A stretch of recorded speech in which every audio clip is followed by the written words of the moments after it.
Hello အားလုံးမင်္ဂလာပါကျွန်တော်ဒီတစ်ပတ်30ရက်နေ့ကနေ3ရက်နေ့ထိပေါ့နော်အဲ့အတွက်မှာ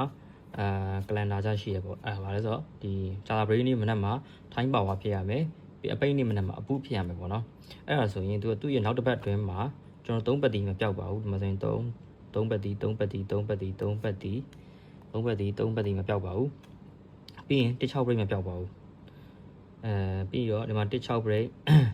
16 break 16 break 16 break 16 break 16 break ဒီမှာဆိုရင်16 break အများသောအားဖြင့်ဆင်းတာက10တင်က66နဲ့ပူဆင်းတယ်ပေါ့နော်ဆိုတော့ဒါကတစ်ချက်ပါနောက်တစ်ခုဒါကျွန်တော် Telegram channel မှာတင်ထားရပါတော့အခုဒီ YouTube မှာလေးတင်ပေးထားပါတယ်ဒီမှာဒါဆိုရင်လေသူကတောက်ကြနေမှာမနေ့အပိုင်းအပူညနေပိုင်းထိုင်းပါပါအဲ့လိုဖြစ်တယ်ဆိုရင်သူက3ပတ်တီမပြောက်ပါဘူးဒီမှာဆိုလဲ3ပတ်တီ3ပတ်တီ3ပတ်တီ3ပတ်တီ3ပတ်တီ3ပတ်တီ3ပတ်တီ3ပတ်တီ3ပတ်တီမပြောက်ဘူးပေါ့နော်ပြီးနောက်ကကျ16 break ရှိရပေါ့နော်ဒီမှာဆိုရင်16 break 16 break 16 break 16 break 16 break 16 break 16 break 16 break 16 break ပေါ့နော်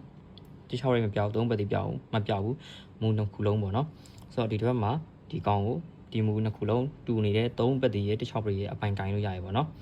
ကျွန်တော်ဒီဟာကိုတစ်ပတ်စာမှာထည့်ပေးမှာပေါ့နော်ကဲဒါလေးတင်ပေးတာပါအားလုံးဒီဘက်အဆင်ပြေပါစေပေါ့နော်